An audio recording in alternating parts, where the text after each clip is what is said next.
Iruhande y'umusaraba wa Yezu hari hahagaze nyina wiwe na nyinabo Maria muka Cleophas na Maria Madalena. Yezu rero ngo abone nyina wiwe ahagararanye na wa mwigishwa yakunda, abwira nyina wiwe ati, wa mukenyezi we ngo umwana wawe.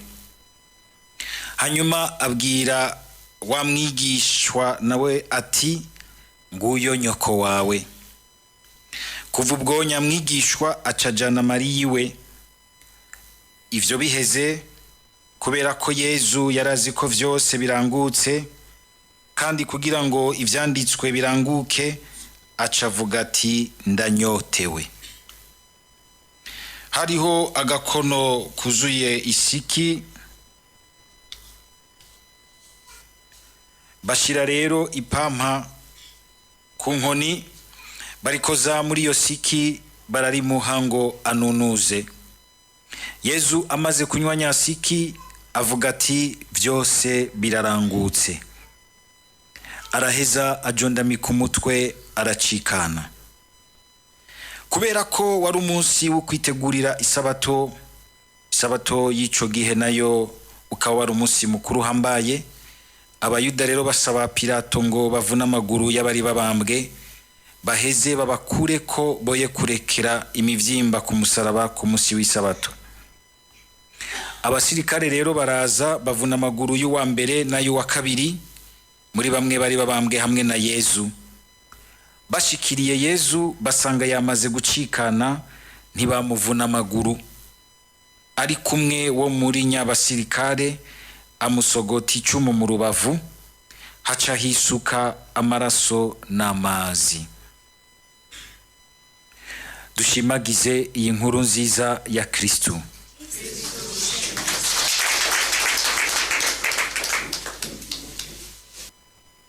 Mutima mweranda yaraduhaye akaryo ko kuzirikana ingene Bikira Mariya yabaye nyina we Eklezia. Murazi yuko mu ntango z'umwaka, ku munsi wa mbere twugurira umwaka civil, umwaka usanzwe, turahimbaza Bikira Mariya nka nyina w'Imana. Uyu munsi naho tukamuhimbaza nka nyina we Eklezia. Harandi bavuga umuvyeyi we Eklezia. Mugabo tubidome ko neza nka nyina w'Imana, nyina we Eklezia. Nyina we Eklezia. Amajambo y'Imana uyu munsi Mutima mweranda yahaye Eklezia tuzirikana muri liturgia yo kwibuka Bikira Mariya nyina we Eklezia, aradufasha kumva ingene Bikira Mariya yabaye nyina we Eklezia. Ijambo ry'Imana rikabigaragaza mu buryo budasanzwe.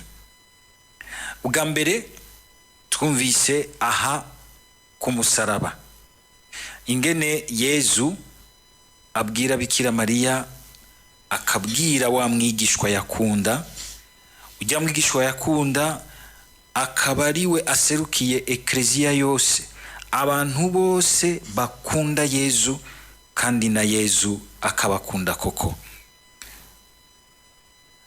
Abantu bose bakunda Yezu ngo ni wa mwigishwa Yezu yakunda. Ntahandika izina. Uwo kutandika izina suko kumbure yagombye kuguma dans la discrétion. Muga muri uko ngomba kuguma dans la discrétion, yasanze Imana ivugiye mu ikindi kintu. Hari gihe dushobora kugira inyifato wamenga igarukiye kumbure kuri discrétion yacu, mugabo ikaba yugururiye inzira Imana. Abantu muri indiscret murazibira Imana gose, mu nyifato, mu mvugo, kutamenya kwiyubara, kumviriza ikintu kiroranye imbere y'Imana kandi gishobora kugira akamaro abandi. Harabara bitwaza ngo twebwe ngo vyose ngo tubigira ku mugaragaro, ngo turi libre, ngo nitumeze nk'abagamba, byose tuvugiraho nuko ahubwo no kutagira umutima w'ubuntu wumviriza. Niko hari gihe umenga tuvuze ngo gatima k'ikigamba canke k'ikibo, kibo kamenga no kwirekura, ikigambo kamenga n'umuntu akoresha rero umugabo ariko arategura ku sivyo. Oya, la discrétion y'umuntu ahubwo agira ati sinonona ubwenge n'umutima vy'uwundi kubera inyifato canke imvugo canke iki, ndamuha ikintu gishobora kumugirira neza. Nubwo jewe consaba yuko nigerera mu kungene ndakivuga, ingene ndaciexprime, ingene ndacifatamo. Simwe rero vy'uko umenga umuntu ari introverti, ibyo sumenga vyama binyegeje muri we, ibibi n'ivyiza vyose, ubukozi bw'ikibi no kugira neza yasivyo. Muri uko kuntu rero uyu mwigishwa yabaye discret, ntagombe kuvuga izina ryiwe, ni Imana yamukoresheje kugira ngo umuntu wese yumva ko akundwa na Yesu, ngo wa mwigishwa Yesu yakunda, yumva ko ari umwigishwa akunda na Yesu, yakira nyina wiwe, amuha nyina we ati nguyo nyoko wawe. Aba protestanti badakunze guca bashoka bakira amateka n'ivyiza tuvuga kuri Bikira Mariya, barambabarira sugomba kubinjirira bwa no kugira ngo turonke umuco kumwe nabo. Niwaca bagira bati erega ico gihe Bikira Mariya asa nkuko umenga ari wenyene, baratanguye kwemereramwe yuko atagira abandi bana. Uvya asa nkuko ari wenyene, yarakeneye uwundi muntu w'umugabo amuhagararira muri iyo societe trop masculiniste, aho umukenyezi umenga atagira umugabo, atagira umwana w'imfura w'umuhungu ashobora kumuhagararira, ucumenga arakengeretse, aca mu Yohana ugira ngo amuhagararire. Kameme muremereyemwe yuko atabandi bana yari afise.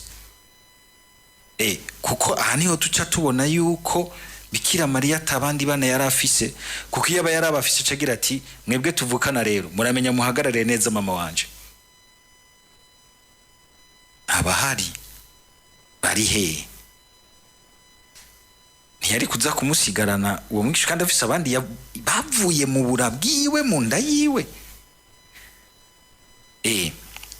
Kimyamya cyuko hambavu ya Yesu nta bandi bana yavyaye bavuye mu nda yiwe, atari ukumenga kuvyara umenga ni ikintu kiboya, hari irindi banga ririmwo ngaho, nuko atari ryo duteramiye ko muri uyu mwanya.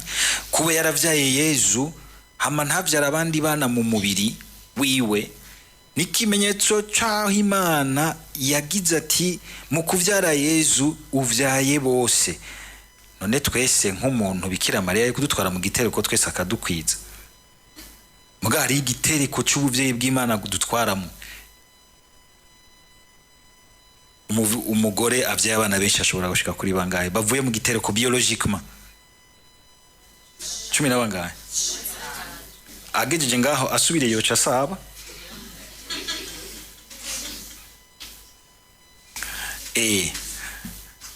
Kira noneho aho hoho n'ibintu bigarukira ku vy'umubiri, ariko atwibarukira ubuzima budahera. Mbere murazi yuko na Yesu Kristo imbere yuko amwibungenga mu gitereko ciwe c'umukenyeza akamwibaruka, yabanje kumwibungenga mu kwemera, yabanje kumwakira mu kwemera. Yesu yarashimye yuko avyaruyo kugira ngo aheze atuvyare twese, yibaruke abana b'Imana, abibarukire Yesu mu kwemera kwiwe. Bikira Mariya naha amateka yiwe atangarije, akaboneka nka nyina w'Imana, akongera kandi akaboneka kandi nk'umuvukanyi wacu hagati yacu kuko n'umuntu nkatwe, ariko kandi akaboneka nk'igitangaza kindi. Mbere Imana idushira imbere ikatwereka mwiti uko niko nshaka eklezia imera, uko mubona ishusho y'uwo muntu yangamburukiye muri vyose, niko nshaka ko eklezia imera, niko nshaka yuko namwe mumera.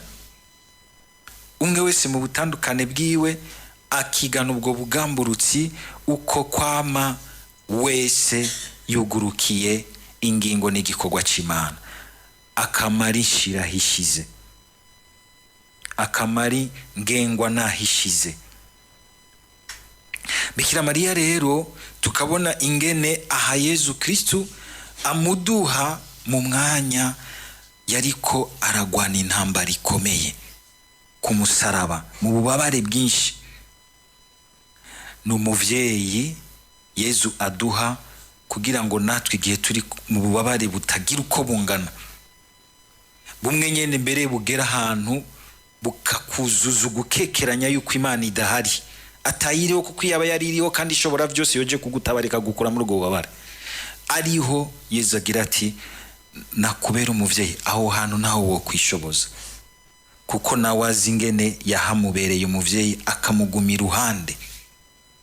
Bikira Mariya kandi akatwereka akaroro k'ingene natwe twoba hafi iruhande y'abantu bababara,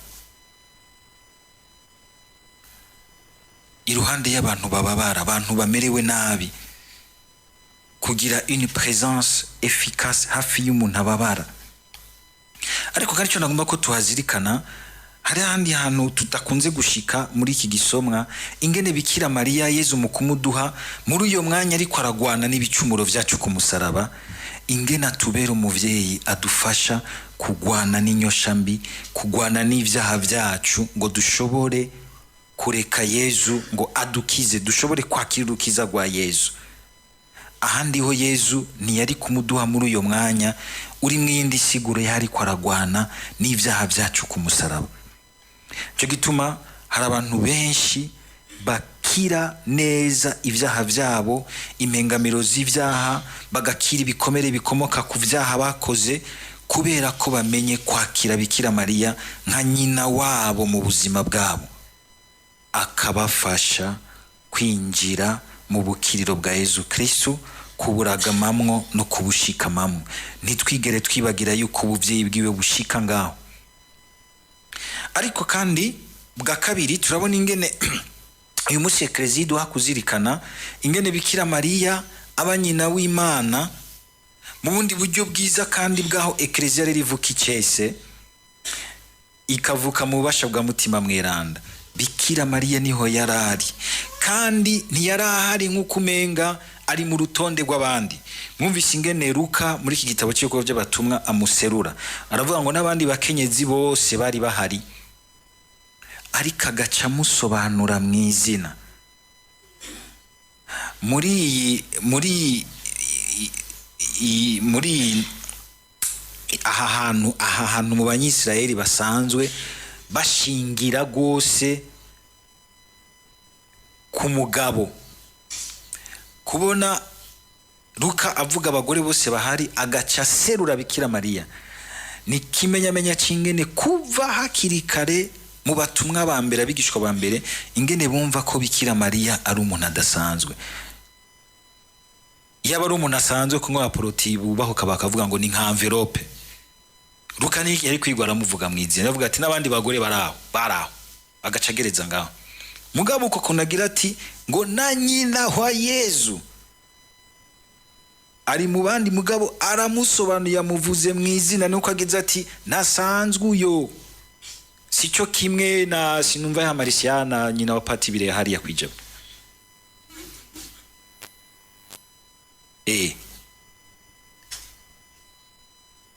Luka katwumvisha ati muri uyo mwanya afise ikibanza kidasanzwe, niwe ariko arafasha Eklezia kuvuka mu bubasha bwa Mutima Mweranda. Ni nawe kandi burya twocako akadufasha kumva ingene two kwakira neza Mutima Mweranda, tukanakoresha neza ingabirano Mutima Mweranda duha. Ibi rero Luka mu kuvyandika navyandika nk'uko umenga ni ibintu vyo kugira resi y'ivyabaye. Oya, burya umuntu arashobora no kwandika ivyabaye, mugabo kubera muri ivyo vyabaye hari hahana afise un intérêt particulier, umwitwarariko ukomeye, ugasanga yashizemwo akantu. Nuko twese naho burya tuza turivugisha ngo murambone yuko turaharira cyane ku bintu vya kahise k'igihugu, abantu bariko baravuga nka 72 93 ivyabaye, usanga umwe wese abikwegera ku kantu kiwe, ku buryo bw'uko kugira ngo muri bimwe bingiyo ho bicika ibintu umuntu yakwegeye iwe ku buryo ndenza rugero, bica bisaba yuko ufatanya amasource menshi kugira ngo wishugira uti vy'ukuri ngaha muri iki kiringo habaye iki, kuko wafatanije amasource menshi. Luka nawe nyene nahabivuga ukumva yuko ntabivuga nk'ugira de l'histoire, mugabo ariko aratanga inyigisho haba harimwo message y'Imana. Nico gituma yiswe ijambo ry'Imana. Ijambo ry'Imana rikatubwira riti uwo muvyeyi kumbura ugomba gufata nka envelope. Nasanzwe si nka mama wawe, ni nyina w'Imana, ni nyina w'Eklezia, ni umuvyeyi special Imana yaguhaye kugira ngo ubuvyeyi bw'Imana bukuranguke ko neza, bukurangukemwo neza.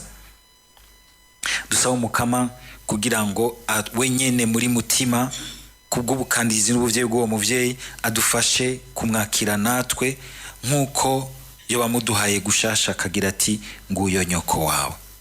Ubwo nawe uzomutwara muhiri wawe. Muhiri wawe ni hehe? Ni hariya nyenuba imbere muri wowe ubwa mbere, ukumva yuko musangira ingingo z'ubuzima bwawe, ama decision ufata y'ubuzima bwawe, intambuko, ama projet, ibiki vyose ukumva uti uyu mumama Yezu yaramumpaye ngo ndamutwara iwanje hamwe haranguka jewe nyene vy'ukuri. Dusabe kandi Umukama kugira ngo aduhe kwama twumva ingene ari umuvyeyi aduherekeza akabandanya atwibarukira Umukama mu bihe bigoye, eka mbere no mu bihe vy'akanyamuneza nk'ibi abatumwa barimwo vyo kwakira akanyamuneza ka mutima, kugira ngo mbere iyo twakira akanyamuneza ka mutima ntigahave kononwa gacafuzwa na vya binezero vyo ngaho hanze, bigaruka ugasanga vyazananyemwo inkukura y'ubucafu bwose bwo ngaho mw'isi, bikonona akanyamuneza k'Imana muri twebwe. Uwo muvyeyi abandanya dukandira tuvugira ku Mana, adushigikire natwe mu rugendo rwacu ngo tuze turaberanira natwe abavukanyi beza n'abavyeyi beza, abafashanya mu bihe bigoye, abafashanya kwakira ingabirano za mutima, kandi bagafashanya no kuzishira mu ngiro ngo zitanga ivyamwa vyiza kubw'ubukiriro bwacu umwe wese ukwiwe no kubw'ubukiriro bw'Eklezia yose. Amen.